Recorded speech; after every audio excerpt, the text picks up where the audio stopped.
இது வந்து ஒரு அன்எக்ஸ்பெக்டடானது தான். என்னன்னா, பராசக்தி படத்தை சொல்லலை, பராசக்தி ரிவ்யூ சொல்கிறேன். ஏன்னா இந்த வருஷம் ஆரம்பித்து ஃபஸ்ட்டாக ஜனநாயகன் ரிவ்யூ தான் போடுவேன் அப்படின்னு நினச்சிட்டு இருந்தேன். ஏன்னா அதுதான் ஜான் 9 ரிலீஸ் ஆகிற மாதிரி இருந்துச்சு. பார்த்தா அது உங்களுக்கு தெரியாத எதுவும் கிடையாது. இப்போது பராசக்தி ஃபஸ்ட்டாக ரிலீஸ் ஆனதுனால பராசக்தி ரிவ்யூ நான் உங்களுக்காக ஃபஸ்ட்டாக எடுத்துகிட்டு வந்திருக்கேன். வீடியோக்குள்ளே போகிறதுக்கு முன்னாடி ஒரு முக்கியமான டிஸ்க்ளைமர் என்னென்னா, ஆஸ் யூஷுவல் தான், நம்ம வீடியோவில் எப்போவுமே படத்தோட ஸ்பாய்லர்ஸ் எதுவுமே இருக்காது. ஸோ நீங்கள் நம்பி இந்த வீடியோவை பார்க்கலாம், இந்த ரிவ்யூவை பார்த்துட்டு அதுக்கப்புறம் நீங்கள் படம் பார்க்கலாமா வேணாமா அப்படின்றது உங்களோட கையில் இருக்குது. ஸோ நீங்கள் நம்ம சேனலுக்கு புதுசாக இருந்தால் மறக்காமல் சப்ஸ்கிரைப் பண்ணிட்டு பெல் ஐக்கானை கிளிக் பண்ணிக்கோங்க. இப்போது ரிவ்யூக்குள்ளே போகலாம். ஃபஸ்ட்டு சுதா கொங்கரா மேம் ஒரு ஃபீமேல் டேரக்டராக இருந்து நம்ம இண்டஸ்ட்ரியில் சர்வைவ் ஆகி இது வரைக்கும் நமக்கு நல்ல படங்கள் தான் கொடுத்துருக்காங்க. அவங்களோட இயக்கத்தில் தான் இந்த பராசக்தி வந்திருக்கு. இதுக்கு முன்னாடி இதுக்கு புறநானூறுன்னு டைட்டில் வச்சாங்க, வேறு கேஸ்ட் அண்ட் க்ரூவோட பண்ணுறதா இருந்துச்சு. அதெல்லாம் எப்படி மாதிரி கடைசியில் சிவகார்த்திகேயன், அதர்வா, அப்புறம் ஜெயம் ரவி இவங்க 3 பேரை வச்சு லீட் பண்ணி இந்த பராசக்தியை நமக்காக கொடுத்துருக்காங்க. இந்த படம் கரெக்டான டைமில் தான் ரிலீஸ் ஆயிருக்குன்னு நினைக்கிறேன். கரெக்டான டைம்னா இந்த பொங்கல் ஹாலிடேஸை சொல்லலை. ரீசெண்ட் டேஸாக இந்த இந்தி திணிப்பு ரிலேட்டடாக நிறையா நியூஸ் நம்ம பார்த்துட்ருக்கோம், படிச்சுட்ருக்கோம். அந்த இந்தி திணிப்புன்ற வார்த்தை நம்மளை சுற்றி காதில் கேட்டுகிட்டே தான் இருக்குது. ஸோ இந்த மாதிரி டைமில் அந்த இந்தி திணிப்பை மையமாக வச்சு ஒரு படத்தை நமக்காக கொடுத்துருக்காங்க சுதா கொங்கரா. சும்மா இதை பற்றி பேசணும், அதுக்காக நம்ம ஒரு படம் எடுக்கணும் அப்படின்றதுக்காக இந்த படம் எடுத்த மாதிரி தெரில. அதை சுற்றி நிறையா வேலைகள் பார்த்துருக்காங்க. சரி, அதுக்கு வருவோம். அதுக்கு முன்னாடி இந்த படத்தோட கதாநாயகன் எஸ்கே சிவகார்த்திகேயன். நம்ம எல்லாருமே சிவகார்த்திகேயன் வந்து ஒரு ஸ்டாண்டர்டில் வச்சுருப்போம். இவர் படம்னா ஃபேமிலியோடு போய் பார்க்கலாம்ப்பா, ஜாலியாக இருக்கும், குழந்தைங்களை கூட்டு போய் நல்லா என்ஜாய் பண்ணிட்டு வரலாம் அப்படின்னு. அதை வந்து அமரனில் வந்து அவர் சூப்பராக கிராக் பண்ணார்னா ஃபேமிலியோடையும் வரலாம். ஆனால் அது வந்து காமெடி மட்டும் கிடையாது, அதை தாண்டி எனக்கு நிறையா பொட்டன்ஷியல் இருக்குது, நான் நிறையா பண்ணுவேன் அப்படின்னு எல்லாத்துக்குமே ப்ரூவ் பண்ண படம் அமரன். அதுக்கப்புறம் அப்படியே இங்கே வந்தீங்கன்னா பராசக்தி பார்க்கும்போது ஃபுல்லாக வந்து நம்ம சிவகார்த்திகேயனாக பார்க்க முடியல. அந்த காமெடி பண்ணுவார் நம்ம எதிர்பார்த்து இது பண்ணுவோம்ல, அந்த மாதிரி சிவகார்த்திகேயன் இங்கேயும் கிடையாது. அந்த கேரக்டரை கொடுத்த கேரக்டரை அவர் பர்ஃபெக்டாக பண்ணியிருக்காரு. இந்த கதை 60s நடக்குதுன்னா அதுக்கு ஏற்ற மாதிரி கேரக்டரைசேஷன், அந்த மதுரை ரிலேட்டடாக பாடி லாங்குவேஜ் அதெல்லாம் கொஞ்சம் மாற்றிருக்காரு. அவர் சொல்ல தேவையில்லை, அழகாக தான் இருப்பார். அதுவும் இந்த படத்தில் இன்னுமே அழகாக இருக்கிற மாதிரி தெரிஞ்சு ஒவ்வொரு ஃப்ரேமே சூப்பராக பண்ணியிருக்காங்க. அவரோட ஆக்டிங்கும் நல்லா இருந்துச்சு, டைலாக்ஸும் ரொம்ப ஃப்ளூயண்ட்டாக சூப்பராக பண்ணியிருக்காரு இந்த பராசக்தியில். அதுக்கப்புறம் அதர்வாவை இதில் பார்க்கும்போது அந்த கேரக்டர் நிஜமாவே அவர் தான் போல அப்படின்ற மாதிரி இருந்துச்சு. ஏன்னா அவர் நல்லா சாமிங்காக இருப்பார். இந்த கேரக்டர் அவருக்கு பர்ஃபெக்டாக சூட் ஆகிருக்கு. அவருக்கு இன்னும் நிறையா சான்சஸ் கொடுக்கலாம், நிறையா படங்களை யூஸ் பண்ணலாம். இதில் நல்லா சுதா கொங்கரா அவங்கள ஹேண்டில் பண்ணியிருக்காங்க. அதுக்கப்புறம் ரவி மோகன், நம்ம சின்ன வயசுலேருந்தே ஜெயம் ரவினே சொல்லி பழகிருப்போம். எனக்கு என்னென்னா, எப்படி அவர் இதை ஒத்துக்கிட்டாரு அப்படின்ற மாதிரி தான் இருந்துச்சு. ஆடியோ லான்ச்சில் நிறைய பேர் இதை தான் சொன்னாங்க. எனக்கு அப்போ தெரில, படம் பார்த்ததுக்கப்புறம் தான் ரியலைஸ் ஆகுது. ஆக்சுவலாக ஃபஸ்ட்டு இந்த ரோலை வந்து ஓகே சொல்லி பண்ணுறதுக்கு ஒரு கட்ஸ் வேணும். ஏன்னா அவர் நம்ம பொறுத்த வரைக்கும் அவர் வந்து ஒரு ஹீரோவாகவே பண்ணிட்டாரு. இதில் வந்து வில்லனாக பண்ணியிருக்காரு. வில்லன்னா சாதாரண வில்லன் இல்லை, அந்த கேரக்டர் படத்துக்குள்ளே வரும்போதே, அந்த ஃப்ரேம்குள்ளே வரும்போதே என்னடா இது வேறு அப்படின்னு நமக்கு ஒரு எரிச்சல் வருது அந்த கேரக்டரை பார்த்தாலே.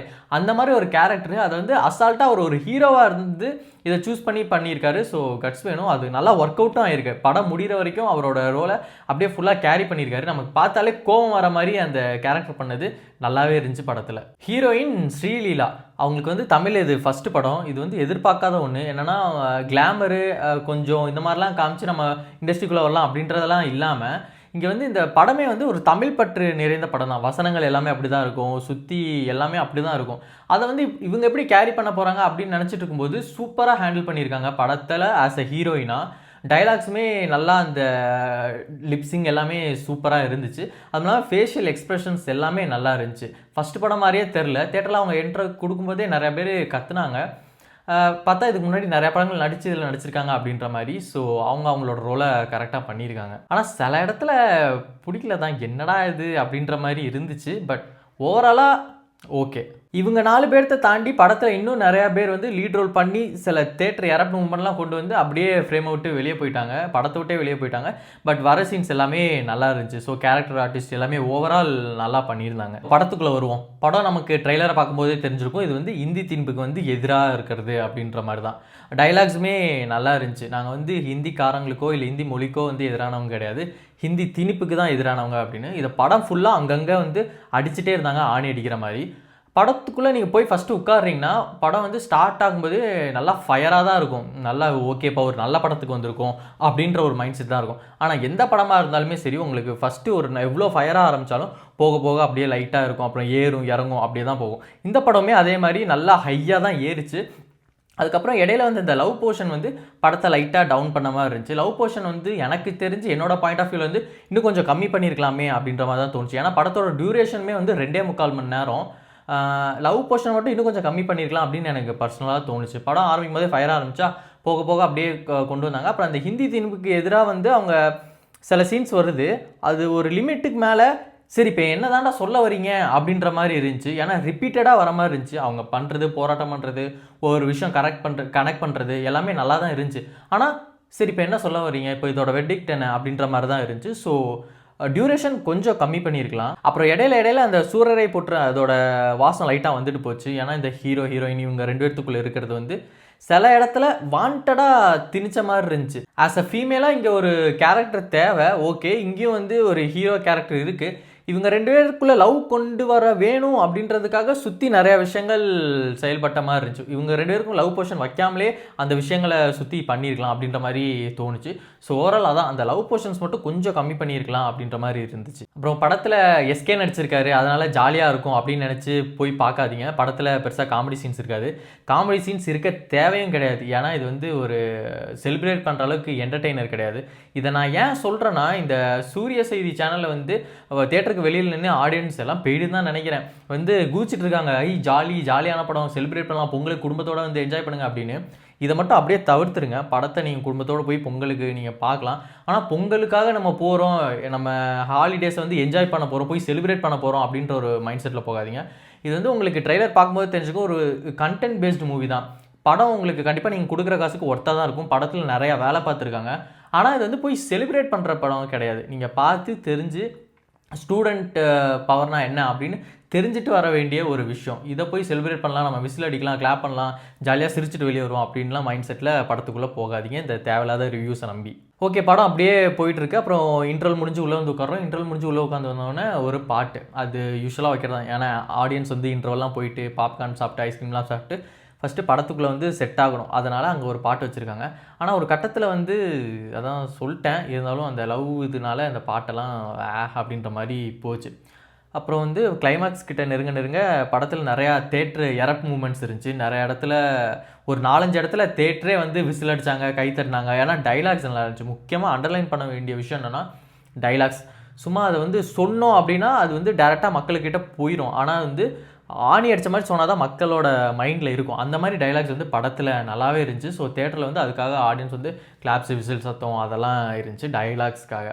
அப்புறம் சினிமாட்டோகிராஃபி பார்த்திங்கன்னா நல்லா பண்ணியிருக்காங்க. முக்கியமாக என்னென்னா ஆர்ட் டிபார்ட்மெண்ட் நான் இந்த இடத்துல சொல்லியே ஆகணும். படத்தில் வந்து நீங்கள் பார்க்குறது எல்லாமே வந்து செட்டு போட்டு தான் பண்ணியிருப்பாங்க. ஏன்னா 50-60s நடக்கிறது. இப்போது டேரெக்டாக போய் நம்ம இங்கே ஷூட் எடுக்கிறோன்னு இப்போ போய் 2026 வந்து எடுத்துருக்க முடியாது.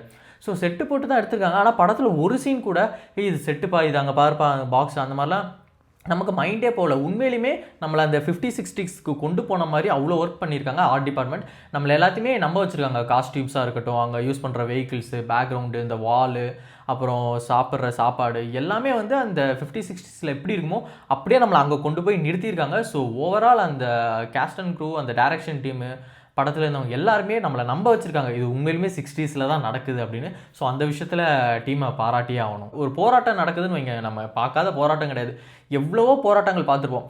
இருந்தும் அது எந்த விஷயத்துக்காக நடக்குது அப்படின்ற ஒரு சீனை வந்து இதுக்காக தான் போராட்டம் நடக்குது அப்படின்றது வந்து ரொம்ப சின்ன டீட்டெயிலிங் ஒர்க் வந்து ரொம்பவே பார்த்துருக்காங்க. ஓவரால் அந்த சீனை ஹேண்டில் பண்ண விதம் ரொம்பவே பிடிச்சிருந்துச்சி எனக்கு. ஸோ ஃபைனலாக நம்ம ரிவ்யூவில் எதை பற்றி பேசுவோம், மியூசிக் பற்றி பேசுவோம். ஜிவி பிரகாஷோட 100வது படம் இந்த பராசக்தி.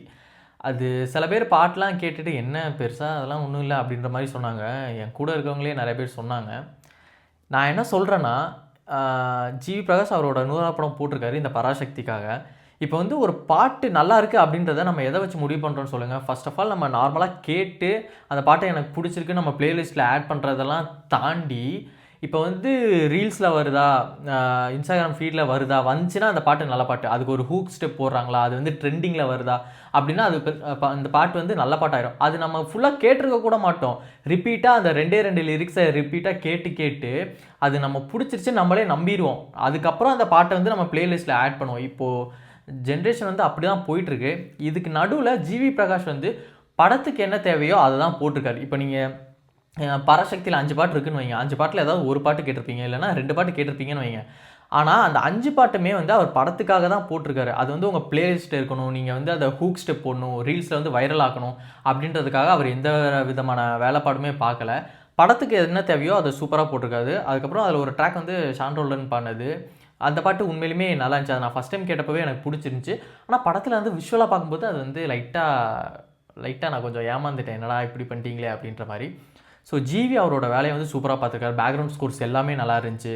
திரும்பவும் சொல்கிறேன், அவர் படத்துக்காக பாட்டை போட்டு படம் உங்களுக்கு பார்க்கும்போது ஸ்டார்டிங் டு எண்டிங் வந்து கரெக்டாக மெர்ஜ் ஆகி எல்லாமே உட்காந்துருக்கு. அது வந்து பாட்டு வந்து வெளியே தெரியல, வெளியே வைரல் ஆகலை, எதுவும் இன்ஸ்டாவில் ட்ரெண்டிங் ஆகலை அப்படின்றதுக்காக நம்ம வந்து பாட்டு நல்லால அப்படின்னு சொல்லிடக்கூடாது. படத்தோட பார்க்கும்போது அது பேக்ரவுண்டில் ஓடும்போது பர்ஃபெக்டாக தான் இருக்குது. ஸோ அந்த விதத்தில் ஜிவி கரெக்டாக அவரோட வேலையை பண்ணியிருக்காரு. சரி, ஓவரால் படத்தை பற்றி சொல்லி ஜஸ்ட் படம் போய் பார்க்கலாமா வேண்டாமா அப்படின்னு கேட்டிங்கன்னா கண்டிப்பாக நீங்கள் போய் பார்ப்பீங்க. ஏன்னா பொங்கல் ஹாலிடேஸ் வருது. அதுக்கப்புறம் பெருசாக வரப்போகிற இந்த படமும் வந்து அப்படியே ஓரமாக போயிடுச்சு. அப்புறம் ராஜா சாப் இருக்குது, அது போக சின்ன சின்ன படங்கள் சிலது ரிலீஸ் ஆகிற மாதிரி இருந்துச்சு. நீங்கள் ஃப்ரீயாக இருந்தால் போய் பார்க்கலாம். ஓவரால் வந்து அதான் ஃபஸ்ட்டே சொன்ன மாதிரி இது எஸ்கே படப்பா, ஜாலியாக இருக்கும், காமெடியாக இருக்கும், போய் ஃபேமிலியோட என்ஜாய் பண்ணலாம், கிட்ஸ் எல்லாம் கூப்பிட்டு போகலாம் அப்படின்னா அந்த மைண்ட் செட்லேருந்து வெளியே வந்துருங்க. இது வந்து ஒரு கண்டென்ட் பேஸ்டான படம். அது ரொம்ப ஸ்ட்ராங்கான ஒரு கண்டென்ட் தான் நமக்காக கொடுத்துருக்காங்க. நம்ம தெரிஞ்சிக்க வேண்டிய விஷயங்களும் நிறையா இருக்குது படத்தில்.